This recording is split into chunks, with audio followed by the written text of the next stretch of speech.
नमस्कार, मैं हूं ब्रजेंद्र मिश्रा। आप देख रहे हैं न्यूज ट्रैप ऑनलाइन। जबलपुर में जहां प्रॉपर्टी की कीमतें आसमान को छू रही हैं, अंदाजा लगाना कठिन है कि कितनी महंगी जमीनें बिक रही हैं। ऐसे में यदि सरकारी जमीन कम रेट पर आपको मिल जाए तो चौंकिए नहीं, और ऐसा हो रहा है।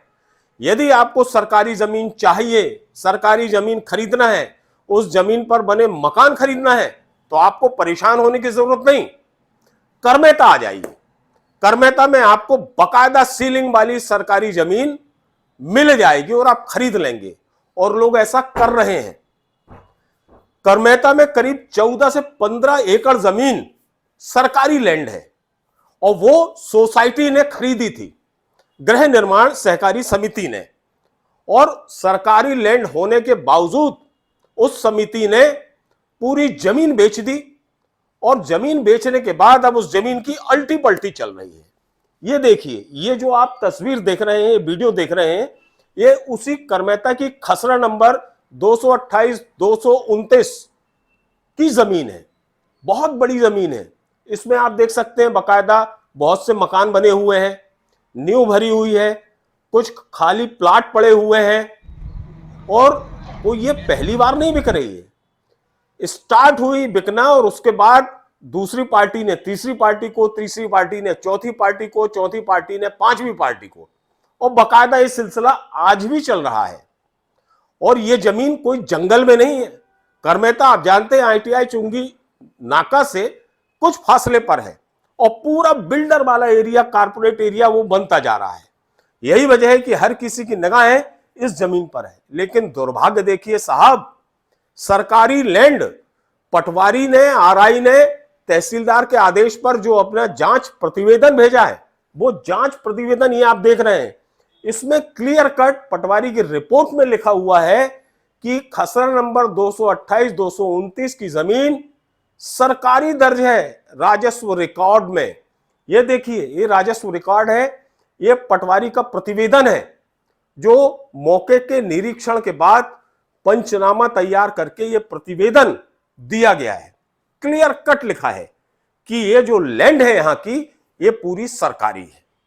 लेकिन भूमाफिया में कोई डर नहीं, कोई दहशत नहीं, कोई चिंता नहीं, कोई फिक्र नहीं, किसी का डर नहीं, और धड़ाधड़ यहां की जमीन लगातार बिकती जा रही है। एक पार्टी खरीद रही, फिर दूसरी को बेच रही, दूसरी तीसरी को, और वहां बड़ी बड़ी मंजिलें तन गई हैं, बड़ी बड़ी इमारतें तन गई हैं, और कुछ प्लॉट जो पड़े हुए हैं उसमें बकायदा बोर्ड लग गए हैं कि खरीदने के लिए आप फलाने नंबर पर संपर्क करें।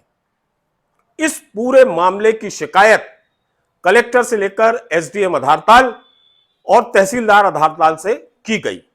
संत रविदास समाज ने इसकी शिकायत की, जिस पर प्रशासन ने जांच शुरू की, और करीब 3 से 4 बार नोटिस वहां भूमि स्वामी जो अपने आप को कह रहे हैं, जिनने खरीदी और विक्रय किया है, उनको नोटिस जारी किए गए हैं।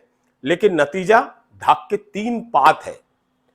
हम सबसे पहले सुनवाते हैं जिन्होंने शिकायत की है, वो खुद भाजपा के नेता हैं, और कितने परेशान हैं इस लैंड को लेकर कि सरकारी जमीन किस तरह बिक रही है, क्यों बिक रही है, किसके आदेश पर बिक रही है, और प्रशासन आखिर कार्यवाही क्यों नहीं कर रहा है। ये सुनिए, भाजपा के नेता खुद सरकार के एक हिस्सेदार हैं, सरकार में है, उनकी पार्टी सरकार में है, लेकिन उनकी भी शायद सुनवाई नहीं हो रही। इस बात का उन्हें दुख भी है और बहुत ज्यादा आक्रोश भी है।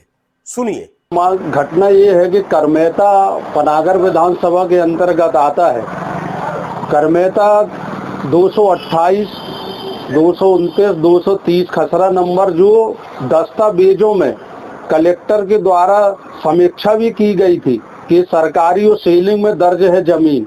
1 लाख वर्ग फुट में शहर के भूमाफिया लगातार प्लाटिंग की जा रही है, और कलेक्टर साहब महोदय को 3 माह पहले मैंने लिखित में ही प्रमाणित आदेश दिए दस्तावेज कि साहब भूमाफियों के द्वारा जी जमीन बेची जा रही है। कलेक्टर साहब ने मेरी बात को सुना, तत्काल SDM आधारताल संभाग को वो जांच दी गई। कलेक्टर संभाग के जो एसडीएम महोदय जी है उनने जांच रत्नेश नायब तहसीलदार उनको दी गई और लगातार उसमें जांच चल रही है। रत्नेश जी अपनी पूरी टीम लेके नायब तहसीलदार स्पॉट पे गए, देखा गया कि जो भू माफिया है उसका खुद ही करीब 10,000 वर्ग फुट में बंगला सीलिंग की जमीन में बना है। लेकिन मुझे प्रतीत हो रहा है और बोलने में मुझे कोई हिचकिचाहट नहीं है कि शासन के जो आधारताल संभाग के अधिकारी हैं वो भू माफिया से मिले हुए हैं, क्योंकि 4 माह से जांच प्रमाणित होने के बावजूद वो जांच में अभी तक निराकरण नहीं हो पाया। इसमें मुझे दुख के साथ कहना पड़ रहा है आप मीडिया के माध्यम से कि भू माफिया और प्रशासन के लोग मिली भगत है, मिलके ही पैसे खाए जा रहे हैं। वहाँ पर क्या क्या कंस्ट्रक्शन हो, वहाँ पर देखा गया है कि लगातार 25 से 30 मकान सरकारी जमीन में बन चुके हैं, जिसके फोटो दस्तावेज भी कलेक्टर साहब को दिए गए हैं और कलेक्टर साहब ने वो मार्ग एसडीएम जबलपुर उसको किया गया आधारताल संभाग को, उसके बाद कार्रवाई नहीं हो रही है उसमें। अब अगला एक्शन क्या होगा आपका? अगला एक्शन यही होगा कि मजबूरन मुझे सत्ता होने के बाद भी मुझे एक दिन कलेक्टर साहब के सामने धरने में बैठना पड़ेगा, क्योंकि भू माफिया वहाँ प्लाटिंग लगातार करते जा रहे हैं और शासन की ही लड़ाई में लड़ रहे हैं। शासन को करना चाहिए, लेकिन हम आम जन वहाँ के नागरिक मुद्दा उठा रहे हैं, क्योंकि शासन की जमीन पटवारी आ रहा है, इनको बचाना चाहिए, लेकिन इनकी मिली भगत से भू माफिया वहाँ प्लाटिंग कर रहे हैं। अब हमने इस मामले में जो उस गृह निर्माण समिति के जो सचिव थे शंकर पटेल, उनसे चर्चा की तो उनका यह कहना था, उन्होंने अपनी दलील में कहा कि साहब जब सहकारी समिति ने यह जमीन खरीदी थी उस समय ये सरकारी नहीं थी, ये उनका कहना है। तो मेरा सवाल यह है कि यदि उस समय सरकारी नहीं थी और अब सरकारी हो गई है तो फिर अब कैसे ये जमीन बिक रही है, अब कैसे मकान बिक रहे हैं, अब कैसे वहां प्लॉटिंग चल रही है? तो इस बात का वो कोई जवाब नहीं दे पाए। ये फोन पर मेरी चर्चा हुई, उन्होंने कैमरे पर कुछ भी बोलने से इनकार कर दिया और ये कहा कि जो समिति के अध्यक्ष हैं वो ही आपके सवालों का माकूल जवाब दे पाएंगे। सवाल उनसे भी यही है कि यदि तब सरकारी नहीं थी तब आपने बेची दी, अब सरकारी हो गई, जो कि राजस्व रिकॉर्ड भी बता रहा है, पटवारी की रिपोर्ट भी बता रही है, जांच प्रतिवेदन भी बता रहा है और एसडीएम तहसीलदार के नोटिस से भी यह साबित हो रहा है कि वो पूरी खसरा नंबर 228-229 की जमीन सरकारी हो गई है। तो अब ये सरकारी लैंड कैसे बिक रही है? अब सरकारी जमीन पर प्लाटिंग कौन कर रहा है, वो कैसे कर रहा है, कौन है भू माफिया, उस पर एक्शन आखिर क्यों नहीं हो पा रहा है? ये बहुत बड़े सवाल है जिनका जवाब सहकारी समिति के जितने भी मेंबरान हैं उनको देना पड़ेगा।